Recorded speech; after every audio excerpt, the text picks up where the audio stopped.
কিছুদিন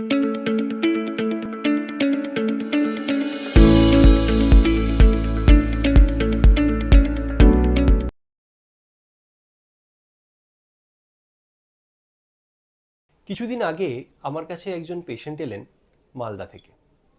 ভদ্রলোকের পাকস্থলীর ক্যান্সার হয়েছে। তো তিনি তখনও পর্যন্ত কেমোথেরাপি নিচ্ছিলেন দক্ষিণের একটি বিখ্যাত হাসপাতালে।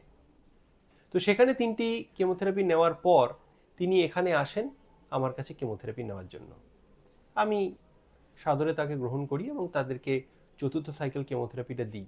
এবং তারপর তাকে আমি বলি যে আপনারা এবারে আবার দক্ষিণ ভারতে গিয়ে যেই ডাক্তারবাবু প্রথম থেকে দেখেছেন তার কাছে যান, তিনি ট্রিটমেন্ট প্ল্যান করেছেন। তার কাছে গিয়ে জিজ্ঞাসা করুন যে এর পরে কি অপারেশন করতে হবে নাকি রেডিয়েশন দিতে হবে নাকি। তো সেই ভদ্রলোক কিছুতেই আর ফেরত যেতে চাইছেন না। আমি তখন তাদেরকে জিজ্ঞাসা করলাম, আপনারা এত কষ্ট করে গেলেন, এত পয়সা খরচা করলেন, এখন কেন যেতে চাইছেন না? তো ভদ্রলোক তখন বললেন যে ডাক্তারবাবু, আমি ওখানে আর যাব না, আমি ওখানকার খাবারও খেতে পারি না আর ভাষাও বুঝি না। নমস্কার, আমি doctor Rajib Bhattacharya, consultant medical oncologist, Peerless hospital, Kolkata. যেরকম বলছিলাম, এই ভদ্রলোক কিন্তু একা নন। এরকম বহু পেশেন্ট, বহু রোগীকে আমরা প্রতিদিন দেখতে পাই যারা দক্ষিণ ভারতে গিয়েছেন এবং গিয়ে সেখান থেকে চিকিৎসা নিয়ে ফিরে এসেছেন।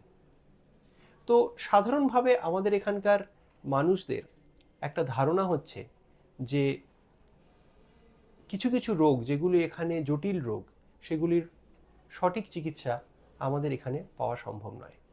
আমাদের দাদু দিদা ঠাকুমারা বলতেন যে গেও যোগী ভিক পায় না, এও অনেকটা সেই রকমই ব্যাপার।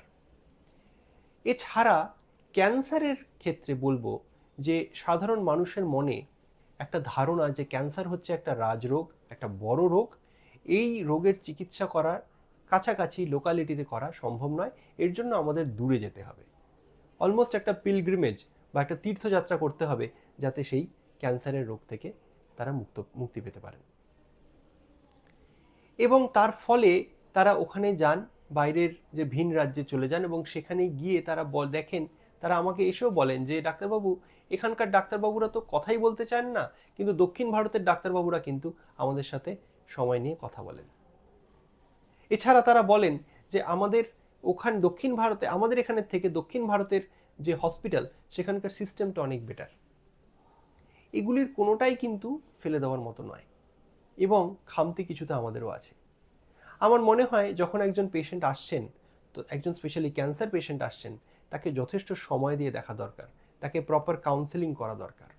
এবং একজন যিনি ক্যান্সারের রোগী, এত একটা মারণ ব্যাধিতে আক্রান্ত, তাকে কোনো লাল ফিতের গেরোয় আটকে হসপিটালের এই ডিপার্টমেন্ট থেকে সেই ডিপার্টমেন্ট ছোটাছুটি করানোটাও সমীচীন নয়।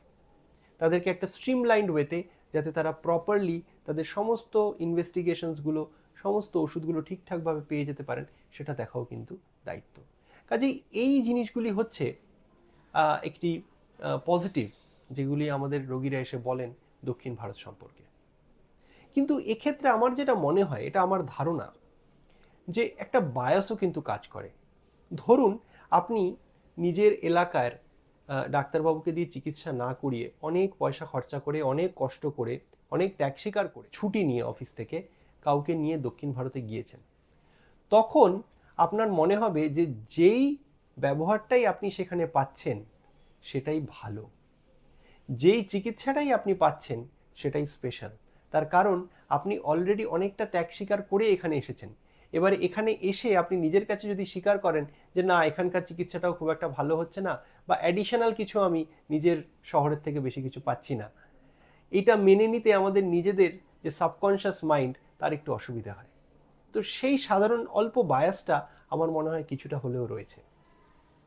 কিন্তু একথা অস্বীকার করার কোনো জায়গা নেই যে নিঃসন্দেহে দক্ষিণ ভারতের হাসপাতালগুলি বা ওখানকার ডাক্তারবাবুরা কিছু পজিটিভ করছেন, যেটার জন্য অনেক মানুষরা কিন্তু ওখানে চলে যাচ্ছেন।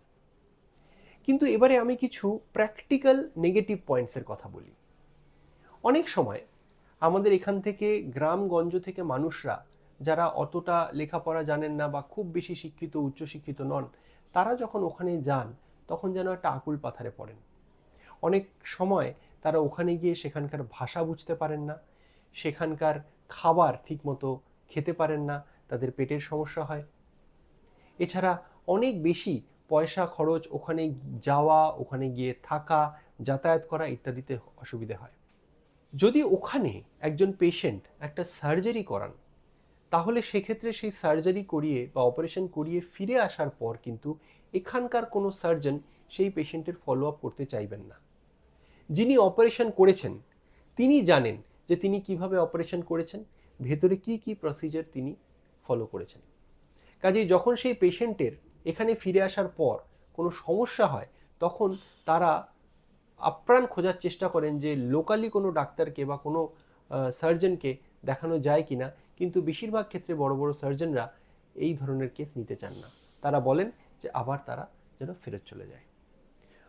ক্যান্সারের ক্ষেত্রে যে কেমোথেরাপি বা রেডিওথেরাপি, এগুলি কিন্তু সার্জারির মতো এক সপ্তাহের মধ্যে হওয়ার নয়। এক্ষেত্রে অনেক দিন ধরে কেমোথেরাপি নিতে হয় অথবা অনেক দিন ধরে রেডিওথেরাপি নিতে হয়। সেটা একটা বিদেশ বিভুঁইয়ে বসে থেকে একজন মানুষের পক্ষে করা সম্ভব নাও হতে পারে। কাজেই সেক্ষেত্রে যেটা হয় সেটা হচ্ছে ওখানকার যে ডাক্তারবাবুরা যেরকম প্ল্যানটা করে দেন, সেই প্ল্যানটা নিয়ে অনেকে চলে আসেন এবং এখানে এসে কেমোথেরাপি বা রেডিওথেরাপি করান। এক্ষেত্রে এটাতে কোনো রকম সমস্যা নেই। এই জিনিস আমরাও করে থাকি। যখন আমাদের কাছে অন্য কোনো স্টেট থেকে পেশেন্টরা আসেন, তখন আমরা প্রথম সাইকেল কেমোথেরাপি দিয়ে তারপরে বাকি সাইকেলের জন্য আমরা সেখানে ফেরত পাঠিয়ে দিই আমাদের পরিচিত কোনো মেডিকেল অনকোলজিস্ট বা রেডিয়েশন অনকোলজিস্টের কাছে কেমোথেরাপি বা রেডিওথেরাপি দেওয়ার জন্য ফেরত পাঠিয়ে দিই।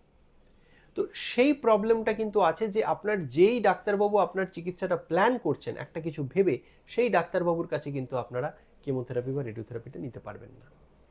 কাজেই এই পজিটিভ এবং নেগেটিভের মধ্যে থেকেই আপনাদেরকে ডিসাইড করতে হবে যে আপনারা কি করবেন। ক্যান্সারের চিকিৎসা কি শুধুমাত্র দক্ষিণ ভারতেই বা বিদেশেই হতে পারে? আমাদের দেশে কি হতে পারে না? আমি আমার তরফ থেকে বলবো যে দেখুন, বিজ্ঞান কিন্তু সব জায়গাতেই সমান। আমেরিকাতেও যা, আমাদের এখানেও তাই, দক্ষিণ ভারতেও সেম।